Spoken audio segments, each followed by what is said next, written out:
नमस्कार बच्चों, एक बार फिर से स्वागत है आपका अपने हिंदी गुरु पाठशाला में। आज हम कक्षा 10 की कृतिका भाग 2 का अंतिम पाठ यानी अध्याय 5 मैं क्यों लिखता हूँ के प्रश्न और उत्तरों का अभ्यास करेंगे। यह प्रश्न और उत्तर मैंने बहुत ही छोटे छोटे और सरल भाषा में बनाए हैं जो आपको वीडियो देखने मात्र से ही याद हो जाएंगे। इसीलिए इस वीडियो को पूरा अवश्य देखें। यदि आप हमारे चैनल पर पहली बार आए हैं तो चैनल को अवश्य ही सब्सक्राइब करें। और बच्चों, आपको इसकी पीडीएफ चाहिए तो उसकी लिंक मैंने डिस्क्रिप्शन बॉक्स में दे रखी है, उस पर क्लिक करें और पीडीएफ देखें। आइए तो अब वीडियो को प्रारंभ करते हैं। प्रश्न पहला, लेखक के अनुसार प्रत्यक्ष अनुभव की अपेक्षा अनुभूति उसके लेखन में कहीं अधिक मदद करती है, क्यों? उत्तर, लेखक की मान्यता है कि सच्चा लेखक भीतरी व्यवस्था से पैदा होता है। यह व्यवस्था मन के अंदर से उपजी अनुभूति से जागती है, बाहर की घटनाओं को देखकर नहीं जागती। जब तक कवि का हृदय किसी अनुभव के कारण पूरी तरह संवेदित नहीं हो जाता और उसमें अभिव्यक्त होने की पीड़ा नहीं कुलाती, तब तक वह कुछ लिख ही नहीं सकता। प्रश्न 2, लेखक ने अपने आप को हिरोशिमा के विस्फोटक का भोक्ता कब और किस तरह महसूस किया? उत्तर, लेखक हिरोशिमा के बम विस्फोट के परिणामों को अखबारों में पढ़ चुका था। जापान जाकर उसने हिरोशिमा के अस्पतालों में आहत लोगों को भी देखा था, अणु बम के प्रभाव प्रत्यक्ष देखा था और देखकर भी अनुभूति न हुई, इसलिए भोक्ता नहीं बन सका। फिर एक दिन वहीं सड़क पर घूमते हुए एक जले हुए पत्थर पर एक लंबी उजली छाया देखी। उसे देखकर विज्ञान का छात्र रहा लेखक सोचने लगा कि विस्फोटक के समय कोई वहां खड़ा रहा होगा और विस्फोटक से बिखरे हुए रेडियोधर्मी पदार्थ की किरणें उसमें रुद्र हो गई होंगी और जो आसपास से आगे बढ़ गई पत्थर को झुलसा दिया। अब रुद्र किरणों ने आदमी को भाप बनाकर उड़ा दिया होगा।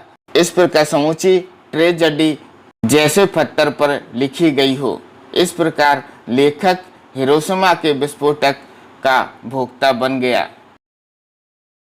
प्रश्न 3, मैं क्यों लिखता हूं के आधार पर बताइए कि लेखक को कौन सी बातें लिखने के लिए प्रेरित करती हैं। दूसरा, किसी रचनाकार के प्रेरणा स्रोत किसी दूसरे को कुछ भी रचने के लिए किस तरह उत्साहित कर सकते हैं। उत्तर, लेखक को यह जानने की प्रेरणा लिखने के लिए प्रेरित करती है कि वह आखिर लिखता क्यों है।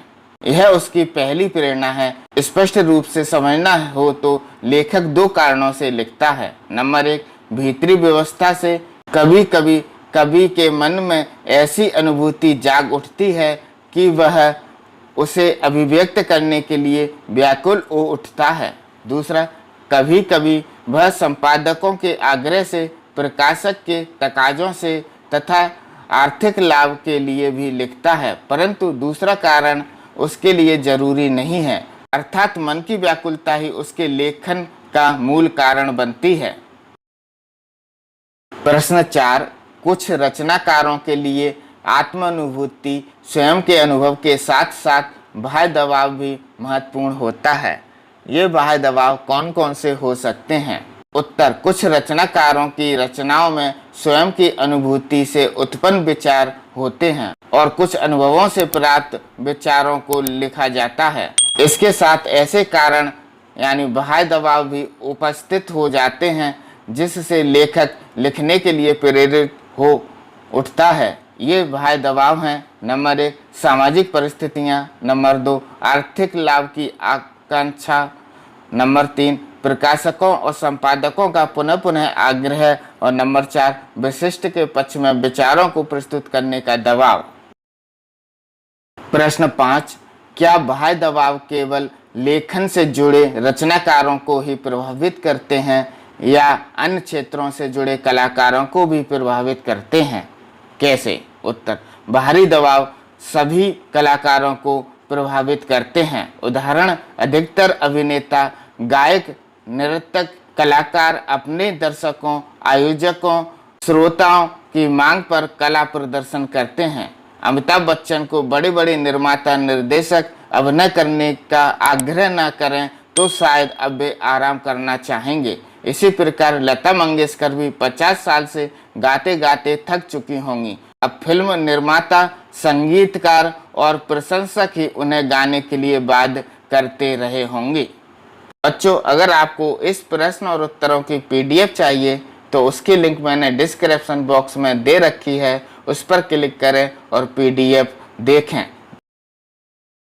प्रश्न 6, हिरोशिमा पर लिखी कविता लेखक के अंतः व बाह्य दोनों दबावों का परिणाम है।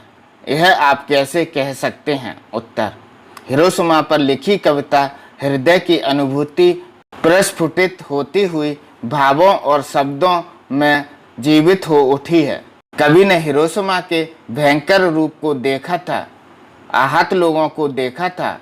उसे देखकर लेखक के मन में उनके प्रति सहानुभूति तो उत्पन्न हुई, परंतु उनकी व्यक्तिगत त्रासदी नहीं बनी।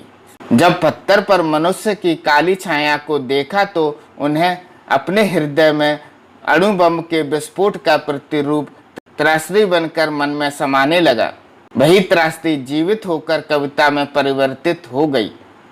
इस तरह हिरोशिमा पर लिखी कविता अंतः दबाव का परिणाम थी। बाह्य दबाव मात्र इतना हो सकता है कि जापान से लौटने पर लेखक ने अभी तक कुछ भी नहीं लिखा, वह इससे प्रभावित हुए होंगे और कविता लिख दी होगी। प्रश्न 7, हिरोशिमा की घटना विज्ञान का भयानक दुरुपयोग है। आपकी दृष्टि से विज्ञान का दुरुपयोग कहाँ-कहाँ किस तरह हो रहा है? उत्तर, विज्ञान का दुरुपयोग निम्न स्थानों पर इस प्रकार हो रहा है। नंबर 1, विज्ञान द्वारा प्रदत्त सुख साधनों से मानव भोगवादी व आलसी होता जा रहा है। नंबर 2, मशीनों के कारण गृह उद्योग धंधे समाप्त हो गए हैं। नंबर 3, देश में बेरोजगारी व बेकारी बढ़ती जा रही है। नंबर 4, आंतरिक रूप से एक राष्ट्र दूसरे राष्ट्र को आतंकित व भयभीत रखने की तैयारी कर रहा है। प्रश्न 8, एक संवेदनशील युवा नागरिक की हैसियत से विज्ञान का दुरुपयोग रोकने में आपकी क्या भूमिका है? उत्तर, एक संवेदनशील युवा नागरिक होने के कारण विज्ञान का दुरुपयोग रोकने के लिए हमारी भूमिका अत्यंत महत्वपूर्ण है। इसके लिए निम्नलिखित कार्य करते हुए मैं अपनी सक्रिय भूमिका निभा सकता हूँ। नंबर 1, प्रदूषण फैलाने तथा बढ़ाने वाले उत्तरदायी कारकों, प्लास्टिक, कूड़ा कचरा आदि के बारे में लोगों को जागरूक बनाने के साथ साथ लोगों से अनुरोध करूंगा कि पर्यावरण के लिए हानिकारक वस्तुओं का उपयोग न करें। दूसरा, विज्ञान के बनाए हथियारों का प्रयोग यथासंभव मानवता की भलाई के लिए ही करें, मनुष्यों की विनाश के लिए नहीं। तीसरा, विज्ञान की चिकित्सीय खोज का दुरुपयोग कर लोग प्रसवपूर्ण संतान के लिंग की जानकारी कर लेते हैं और कन्या शिशु की भ्रूण हत्या कर देते हैं, जिससे सामाजिक विषमता तथा लिंगानुपात में असमानता आती है। इस बारे में आम जनता को जागरूक करने का प्रयास करूंगा। नंबर 4, टीवी पर प्रसारित अश्लील कार्यक्रमों का खुलकर विरोध करूंगा और समाज उपयोगी कार्यक्रमों के प्रसारण का अनुरोध करूंगा। नंबर 5, विज्ञान अच्छा सेवक किंतु बुरा स्वामी है। यह बात लोगों तक फैलाकर उसके दुरुपयोग के परिणामों को बताने का प्रयत्न करूंगा।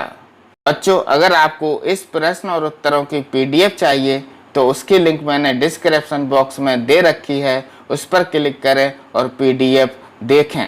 धन्यवाद।